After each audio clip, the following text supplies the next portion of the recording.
We are now working in Module 12, and in this module we're going to talk about working with the names feature that Excel has. You have the ability to take a cell or a group of cells and give them a name. And that way, if you needed to use them in a formula, you could. Maybe you needed quick access to those particular sections in your workbook. You could actually just jump to those names very quickly. Let me go ahead in this first section and talk to you about how to create range names. There's a couple reasons you would want to use the names feature. One reason is if you have a larger file, then you might have certain tables or certain sections in the file that you want to jump to quickly, and having names set up would allow you to do that. The other thing is when you start writing formulas, you'll actually be able to use names in place of ranges, and then that way you'll know what you're looking for, what you're looking at when you're looking at a particular formula. Let's go ahead and take a peek at how the exercise is set up, and then we'll dive right into this. This is our company, Books and Beyond. This is the International Sales Meeting, and it looks like they're tracking all 4 divisions of the company. You can see there's Australia, they've got Europe, South America, and Canada down on A51. Now it looks like for each of these, they're also tracking the salespeople for that particular division, their figures for January through August here, and they've got totals over in column J. It looks like row 13, they've actually decided to total each month. Then they're averaging each month on row 15 and 17. They're figuring out the highest number for each month. And they've done the same thing all the way down. And real quick, while we're here, if you notice these green indicators in the top left corner of these cells, that indicates that Excel thinks there might be a problem with the formula. You always want to check those out if you see those. Let's go look at this. It looks like it says the formula omits adjacent cells. This particular formula is missing row 27. Let's just fix that real quick, and then we'll hit the enter key, and then we can copy that across. That's pretty easy to fix. This is probably the same thing. Let's go look at it.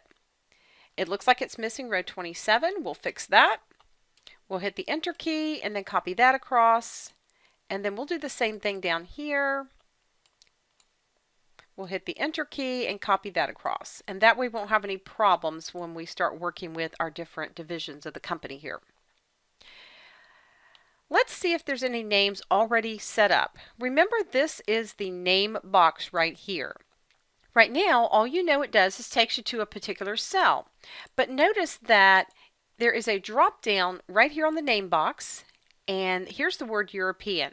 These are where the ones that are already set up basically live. If I click on European, notice it takes me to the European division of this company.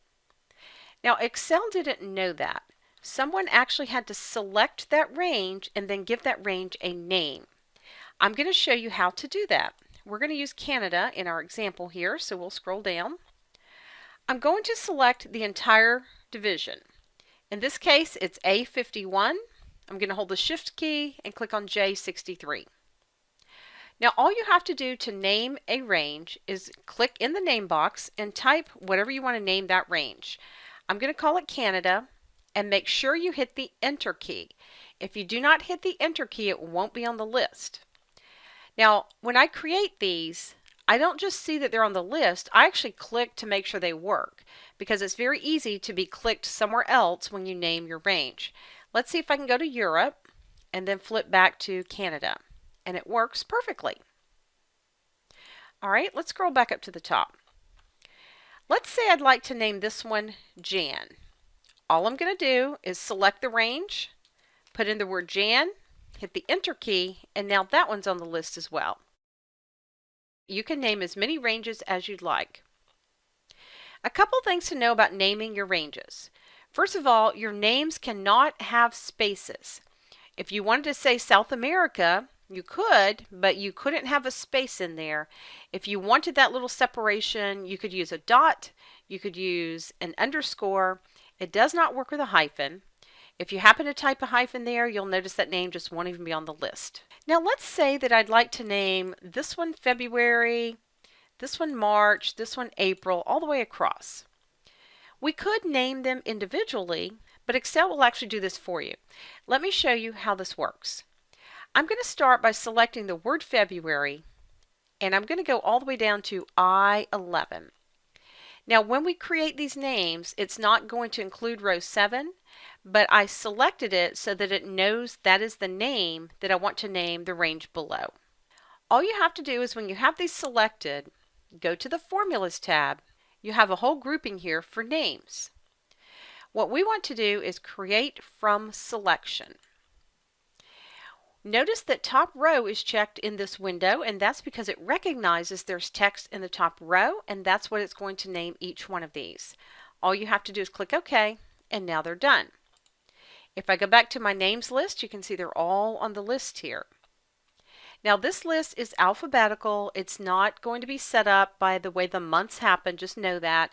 You cannot change how that list is set up, but it works great.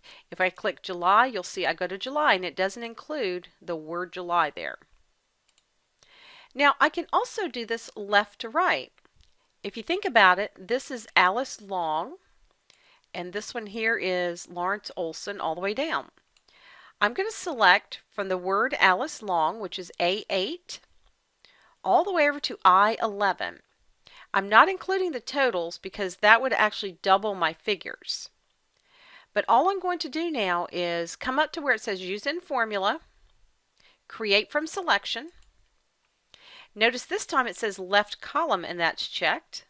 I'm going to click OK, and now those should be on the list. And you can see that these actually have 2 underscores. The reason there's 2 is one is for the space, and then one, if you look at this, they had a comma, and range names can't include commas either. Again, I'll be able to use these and go to any range that I would like. Now let me show you something else. Range names are always absolute values. If I went to sheet 3, and then I come to my names list and I choose Jan, for example, Jan will always mean sheet 1, the absolute value of the range B8 through B11. Always. It's not going to take me to sheet 3, B8 through B11. It's always, always, always an absolute value. Keep that in mind when you start writing your formulas. What I want to do now is talk to you a little bit about how to manage these names, because you may want to delete some of these names. It could be that you want to change what a range name refers to. There's a lot of different reasons for managing the list of names. Let's go over to section 2, which is the Managing Names section.